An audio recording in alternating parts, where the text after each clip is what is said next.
Lava Adventure for Kids, Magma Monsters in the Underworld, Adventure Stories for Kids. Written by Jeff Child, narrated by John H. Feskins.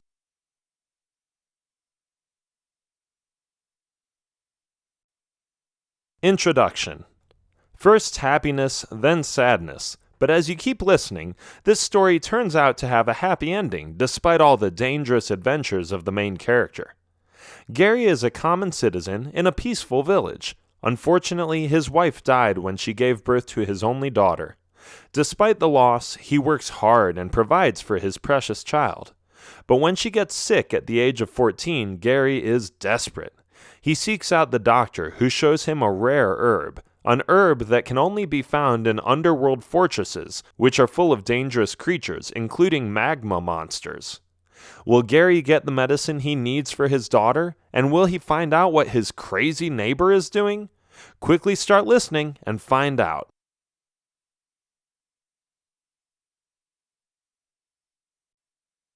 Chapter 1. Life as a Single Parent. Gary picks up a book from the closet. He is still figuring out how to read. It seems strange that a 35-year-old man should practice reading, but Gary has always spent his time doing practical things. As a construction worker, he has become skilled at fixing roofs, adjusting the frames of houses in the village, and replacing windows. His methods are well known in the entire village. The worst thing about his life, though, and he has learned to deal with it, is the death of his wife. She was lovely and sweet, but at the birth of his daughter, his only daughter, she died. Gary looks at the words in the book and realizes that if science had progressed farther before that occurrence, his wife might still be alive right now. But she isn't. There hasn't been a moment since that day that Gary hasn't thought of rejoining his wife in the afterlife. Sometimes he feels it. It's as if his wife is encouraging him to go on, to work hard, and to look after Denise, their beautiful daughter. And that is his mission, to protect her at all costs. "What are you reading, Dad?" Denise asks. "It's about medicine. I am learning how to read and learning about medicine at the same time. Someday, sweetheart, we will know the answers to the mysteries of the human body." "I believe so too, Dad. Well, see ya. I'm going to school." "See you later, Denise," Gary says, as he kisses her on the forehead and gives her a hug. He watches for a second as she walks out the door. Then he reads a few more sentences and puts the book down. He looks around him. His peaceful house has a clean, inviting feeling to it. He made sure, after his wife's death, that the place would feel like home. He gets up and grabs a bag full of gear. "Time to fix a roof," he says as he walks out the door with the bag. "Oh, hi, Tyson. How have you been?"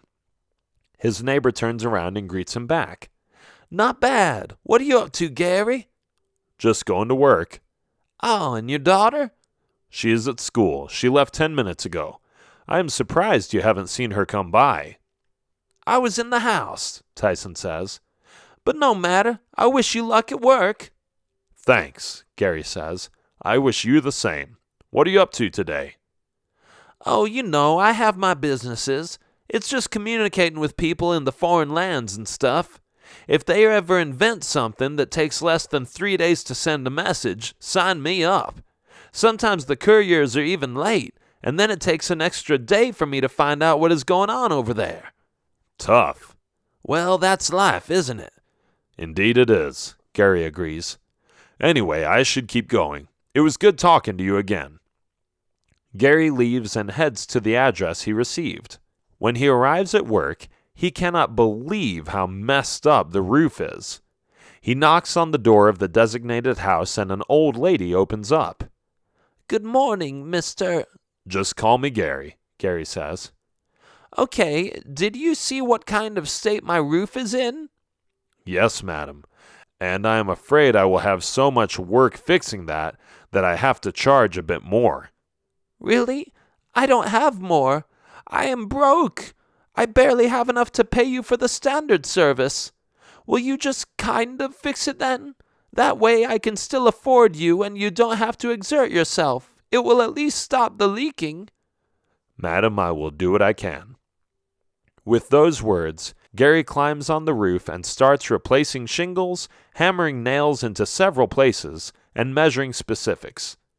The day goes by slowly. It's a lot of work. And the old friendly woman comes out every so often to offer him a cup of tea or a small cookie. Gary happily accepts the invitation each time, but continues to work until late in the evening. When he is finished, he enters the woman's home and finds her asleep. "Madam," he whispers, "I finished the roof." She wakes up and says, "Sorry, I fell asleep. Yes, let me get your payment." The old woman goes to a different room and comes back with a few coins. It isn't nearly enough to pay for the many hours Gary put into it, but Gary smiles, receives the coins, and heads home.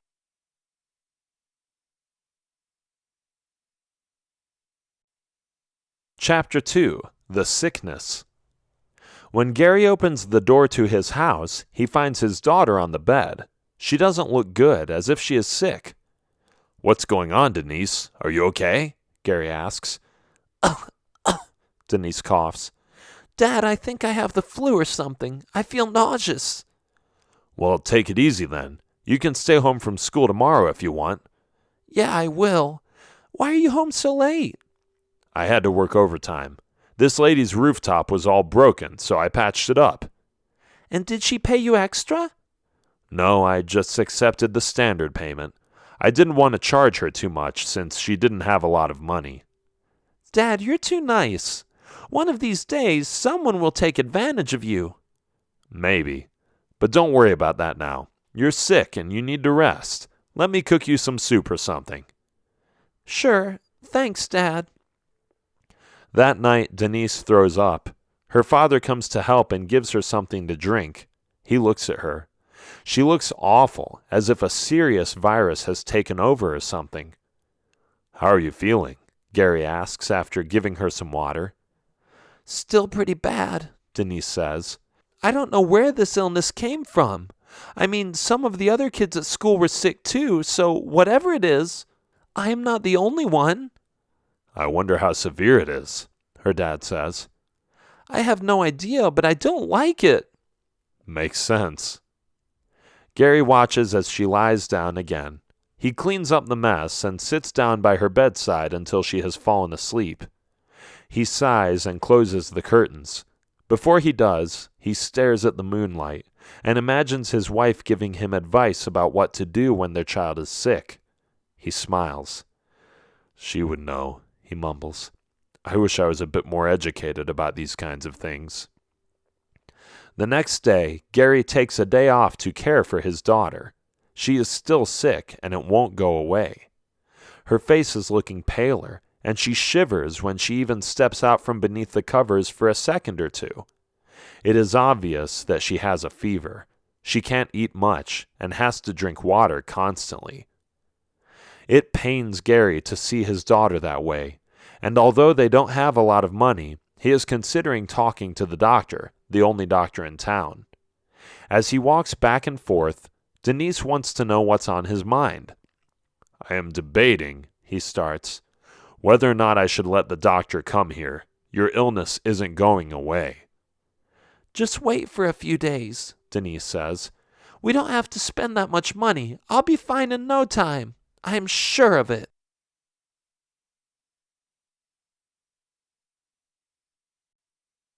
Chapter 3: Information. After a few days, the disease still isn't gone. It got worse, and Gary worries more every day. He hasn't been working much since he doesn't want to leave his daughter home alone for long periods of time. So even though he puts in the occasional hour, he still comes home very often. "Sorry I had to leave," he says when he comes back after an hour of work. "How are you now?" "Still the same, Dad." "That's it. We have been waiting for days and your health hasn't even improved yet. I am going to get the doctor." "Okay," Denise says. "We've been waiting for some time now, and we did everything we thought we had to. Go ahead." Gary goes to the doctor. It's all the way on the other side of town. He passes by the medieval village homes and finds himself in front of a huge mansion, decorated with complicated patterns of baby angels and dragon tails. The facades have beautiful twirls and circles on them, and the front door seems to be made of porcelain. The yard is decorated with a tiny fountain, some flower beds, and bushes cut into animal shapes. The entire place must cost a fortune, or so Gary assumes. "Rich guy," Gary mumbles, after which he walks through the yard and knocks on the doctor's door. A blonde woman opens up. "Yes?" she asks. "My daughter is very sick," Gary begins. "I need the doctor to come to my home as quickly as possible." "The doctor will be there in about 45 minutes, the lady says. "He is still busy, but he'll be done by that time." "That's fine, thank you." Gary gives the woman his address and walks home. When he gets there, he is surprised to see his neighbor there. "Hi, Tyson. What are you doing here?" Gary asks. "I'm just visiting your daughter. I heard she is sick. I'm sorry I didn't wait for an invitation, but you don't mind, do you?" "I don't," Gary says. But he doesn't mean it. He doesn't like it when people enter his home without his permission. "Now, if you'll excuse us," he continues, "the doctor will be here soon, so I appreciate the gesture of coming over, but we would like to be alone for a while." "Sure," Tyson says. "Goodbye for now." Denise and her father wait for about 45 minutes, and, just like the lady said, the doctor arrives on time. "So, what do we have here?" he asks after greeting the both of them. "Tell me, what are your symptoms?" After Denise explains what she has been feeling, the headaches, nausea, and other symptoms, the doctor rubs his chin and looks a little scared. "I am afraid your daughter is suffering from apocalyptus," he says to the father. "May I have a word with you alone?" "Of course," Gary says. The doctor takes him to another room and continues his explanation. "Apocalyptus is a severe disease that can result into death if not treated properly. Unfortunately, the cure is rare and rather difficult to accomplish." "What is it?" Gary asks. "It's a rare herb you'll need from the underworld. It only grows there. It looks green, and it's obtainable when you go to the fortresses in that awful place. Every fortress has one. I'm sorry, but it is the only cure. I don't know what else to say." "What? What do you mean? Just tell me that my daughter will live. Don't you have anything else?" "There is a small chance that her body will fight the disease and that it will blow over. But it's probably only a 3 to 5% chance. I've seen this disease before. It's not pretty." "And you're saying that the only option I have is to take that risk or descend into the underworld?" "Yes, I am very sorry for your loss. I will make this visit free, as I cannot feel right charging you for delivering such a message." Gary sits down and buries his head in his hands. The doctor pats him on the back and apologizes again for not being able to provide a better solution. Then he leaves, and Gary is left alone in the room next to his daughter. How is he going to tell her this?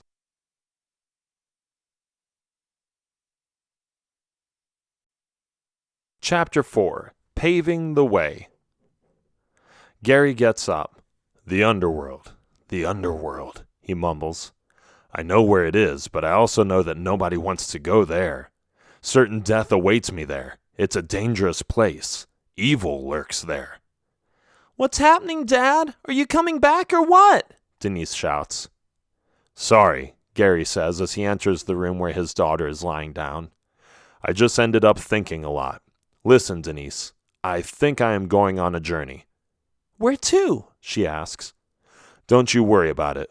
All I can say is that I have to fetch a medicinal herb and that it can be found out of town. It may be a few days walking." "Oh," Denise says, thinking for a few seconds.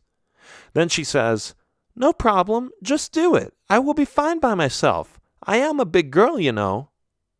"I know," Gary says. "If you were a few years younger, there would be no way I would leave you by yourself. But I think it will be okay. Just don't open the door to strangers." "Of course not," Denise says. "When will you leave?" "Tomorrow," Gary says. "We have no time to lose." That night, the hopeless father can't sleep. He sure wants to, knowing that he has a long journey ahead of him, but the thought of losing his only daughter after losing his wife worries him. It's keeping him up. He dives into a book about the environment. It has a map, as far as it could be updated in that time, and reads some information about the horrid place he will visit. The underworld hides perilous creatures such as skeletons and magma monsters, he reads. Magma monsters? I've never heard of those. Let's see what else it says about them. Man, I have to get to bed. It's getting late. He looks at his daughter, who has fallen asleep. It scares him that the only person in his life he cares about doesn't have much longer to live, according to the doctor. As he keeps brooding over his critical situation, he slowly falls asleep.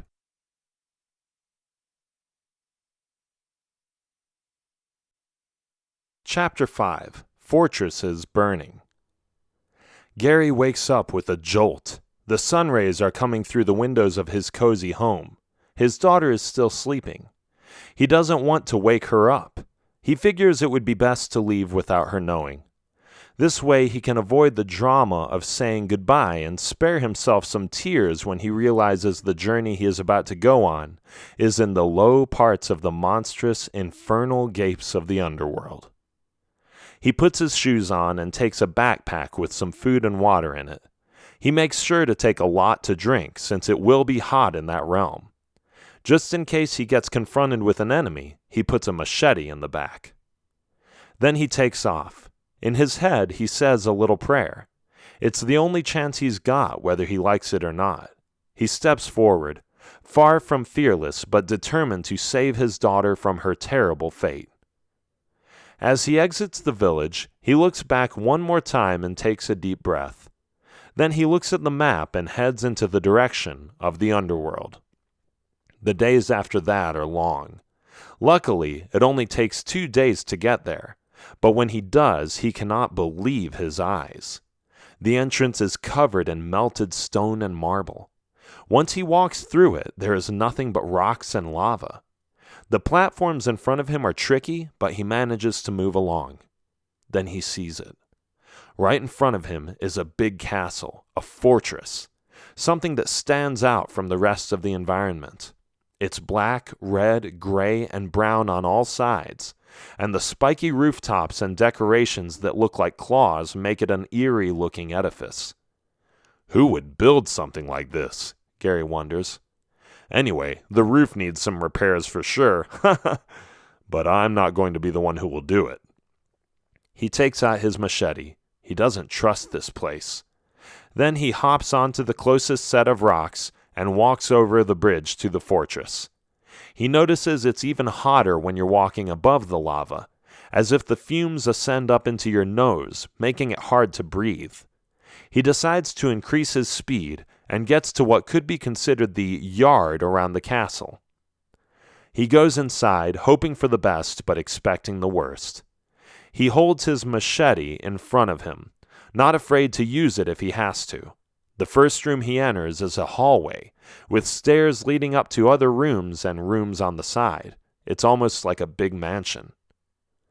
Perhaps the herb is upstairs, Gary says, after which he climbs the stairs and opens the door to one of the rooms.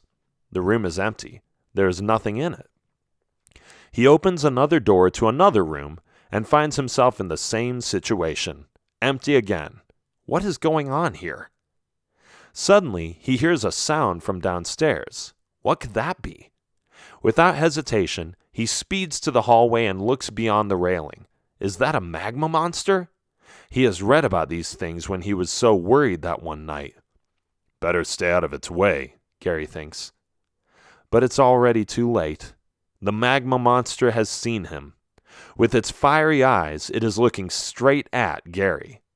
All of a sudden, out of the blue, it hops so high that it reaches the second floor, where Gary is standing. Whoa! What the? He says as he almost loses his balance. As quickly as possible, he runs downstairs, and the magma monster follows him by hopping down to the first floor. Bam! When it hits the floor, the entire foundation of the fortress shakes. Gary falls over and crawls to another door. He stands up, opens it up, goes inside the room, and quickly closes it behind him.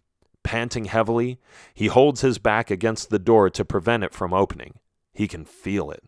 The magma monster is bumping against the door, trying to break through. It won't be much longer before it actually does. Gary thinks of a plan. He looks at the window opening, which has no window in it, something typical of the underworld fortresses, apparently. He doesn't doubt his decision. He runs to the window opening and looks through it. Whoa, just lava. Lava is everywhere. He looks behind him, seeing and hearing the thuds by the magma monster against the door. It's now or never. He turns around and walks on a ledge next to the building, a narrow ledge, very narrow. Bang! The magma monster breaks through and hops towards him. Gary is holding on with 2 arms. The magma monster is getting closer and closer. Suddenly, Gary dives inside, evading the magma monster in a split of a second. The magma monster accidentally ends up jumping through the window opening and falls into the lava. Gary looks down. "What?" he says, as he watches the magma monster hop out again. "Are they immune to lava?" His time is up. He has to get out of there quickly. There is nothing to find in this fortress. No herbs, no plants, no medicine, nothing. But Gary hasn't given up yet. He will get that medicine, no matter what the cost may be.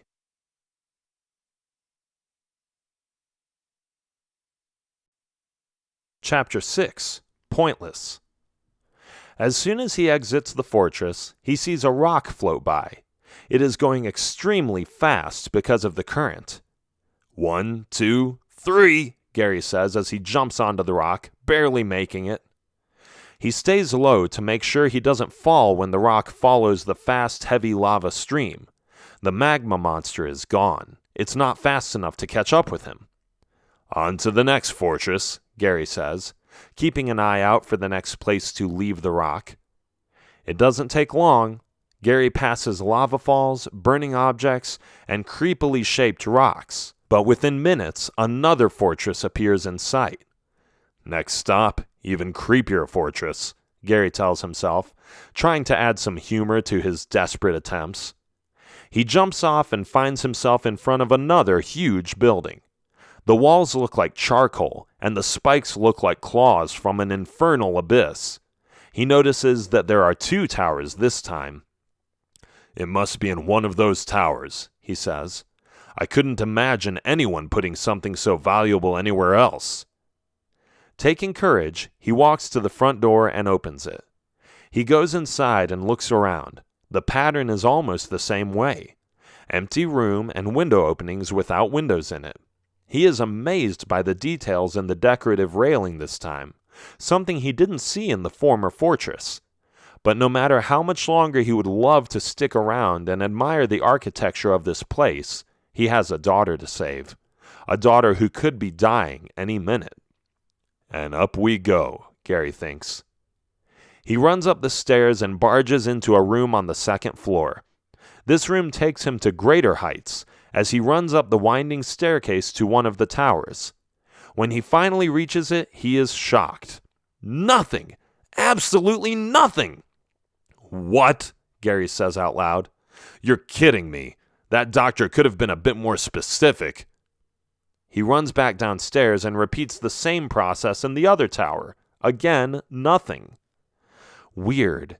He clearly remembers that the doctor told him there was a medicinal herb in every fortress. This doesn't make any sense. He descends to the 2nd floor again and leans a little over the railing, looking down at the giant hallway. Where could that herb be? But before Gary can think it over, he sees another magma monster. "Oh no," he says. "Not again." The magma monster bounces up and down, ready to make the big jump to the 2nd floor.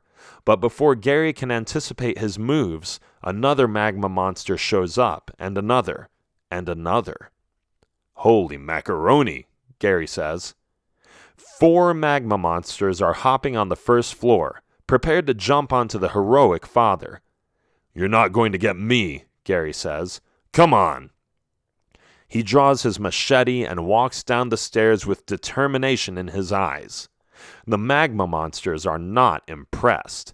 Each of them tries to jump on Gary, knowing that if they managed to do so, it would kill him. "Gotcha!" Gary yells as he rolls away and chops the first magma monster in half with his machete.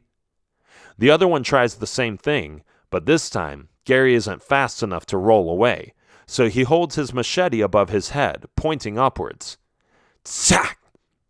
The second magma monster splits in half. Then the third one. It comes closer and jumps into Gary's direction. "Die, stupid cubes!" Gary exclaims as he slashes through the cube, leaving only one. "Are you scared yet?" he asks. The magma monster shudders. It suddenly realizes that the desperate dad is not that easy to kill. Shaking with fear, it jumps out the window into the lava. "And stay gone!" Gary yells. He looks at the environment. He is alone. No herb, no medicine. What next? Try another fortress? He opens his backpack. His food supply is running out, and he already drank most of the water. "If I stay here much longer, I will die," he finally concludes. "The best I can do is look after my daughter. Perhaps the 5% chance the doctor was talking about is enough." With his head down, he leaves the fortress, being aware that he probably just doomed his daughter to definitely die.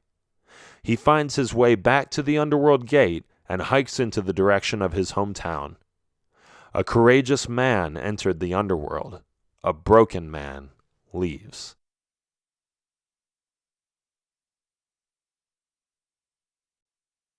Chapter 7. Solving the Problem.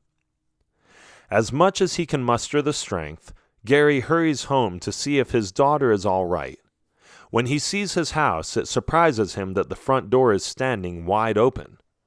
"Odd," he says. "I thought I taught her to always close the door."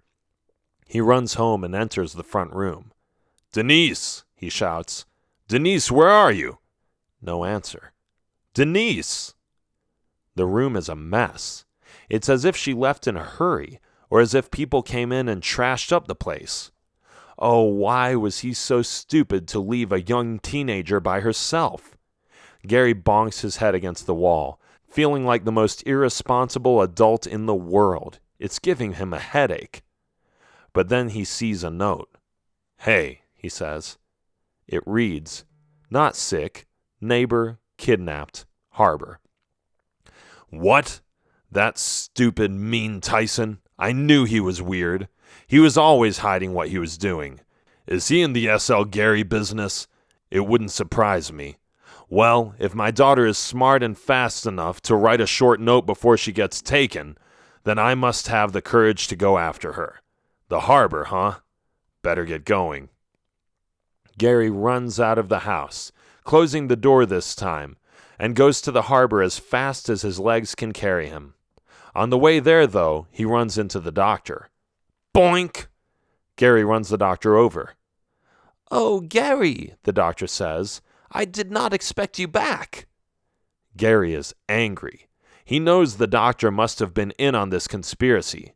He leans over the doctor, who is lying on the ground, and grabs him by the collar.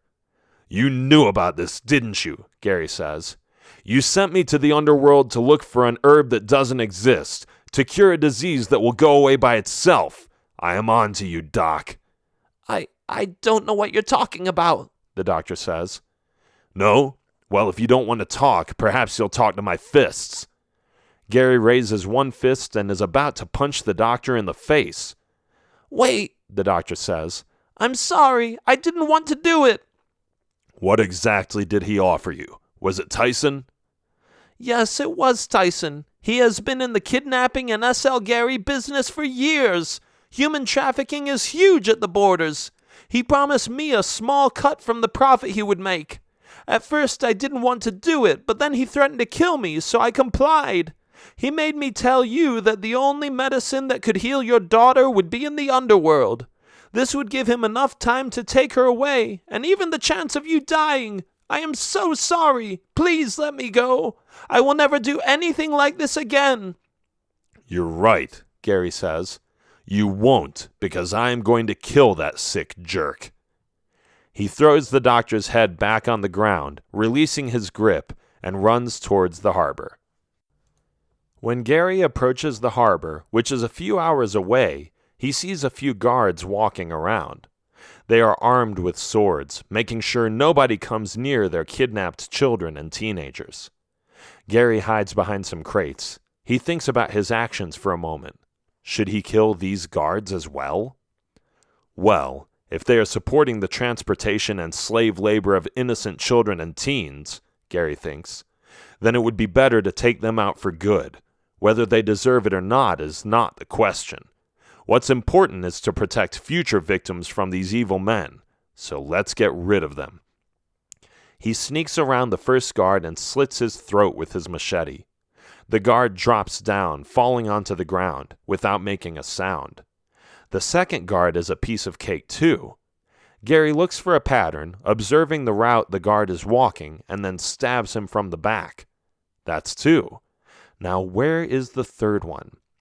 He turns around and sees the last guard run at him, holding up his sword and trying to stab him. Whoa, easy, Gary says as he evades his attack. The man comes at him again. Gary ducks, holds up his machete, and hacks into the man, who falls down and dies instantly. Hey, what are you doing here? He hears another man say. Gary turns around and looks into the eyes of his nemesis. There he is, the little rat, the filthy betrayer of their friendship and kidnapper of his daughter. How did you find me? Tyson asks. I just did. It doesn't matter. You're going to die, Tyson. But first, tell me where my daughter is, and then maybe I'll let you live. Ha ha! You'll never find her, Tyson says. What are you going to do? Search all the cargo in the port? That will take days. She might already be dead from starvation by the time you'll be done. Then tell me now. No way, Gary. You're going to have to get through me. Tyson draws his sword and waits for Gary to attack. Gary runs at him and endeavors to cut Tyson with his machete. Tyson is a skilled fighter, however, and blocks a lot of his attacks. Take this, Gary says after some moves. With one strong hit, he gives Tyson a lethal cut. Gary falls on his knees, bleeding from his chest. Now tell me, Gary says. But even now, Tyson is too wicked. Good luck, he says. If I die, then they will too. Gary is sure Tyson is talking about all the children he kidnapped. He watches as his enemy drops on his face and dies. Gary looks at the crates and the containers in the harbor. There are hundreds of them. He doesn't know where to start. Let's stop thinking about it, he tells himself. He opens a container with his machete. Nothing. He opens another one. Nobody. It goes on like this for a while. After opening the 10th container, Gary is exhausted, but his daughter's life is at stake. Denise, he yells. Where are you? Denise! But then he stands still. All he can hear is the wind, the waves of the sea, and a small, quiet thud. There, he says. He gets closer and closer to the ticking sound he hears from one of the containers. He opens it up with his machete and gets tears in his eyes from happiness. Denise, he shouts as his daughter runs out and gives him a hug. Behind her, a dozen other children slowly walk out of the container, watching the relieved family members embrace each other like they never have before. Dad, I am so glad you came. You read my note, didn't you? Yes, I did. It was the only way to find you. Where did you go? You were gone for days. I was wondering if you would ever return. It's a long story, Gary says. I'll tell you about it when we get home. Let me just keep it at the fact that I was confronted with a lot of magma monsters. Magma monsters? Denise asks. What are those? I'll show you in a book when we get home. Now let's bring all these kids to safety. Do you know where we should take them? I know some of them from school, Denise says. Others, well, I guess we can figure it out. Sounds like a plan. This way, kids, Gary shouts, as he signals the children to follow him. Then he puts his arm around Denise and says, "I am so happy you're okay. First I thought you would die from an illness, and then I thought you would be deported by some slave trader. I can't even describe how happy I am to see you again. I love you, Denise." I love you too, Dad. The end.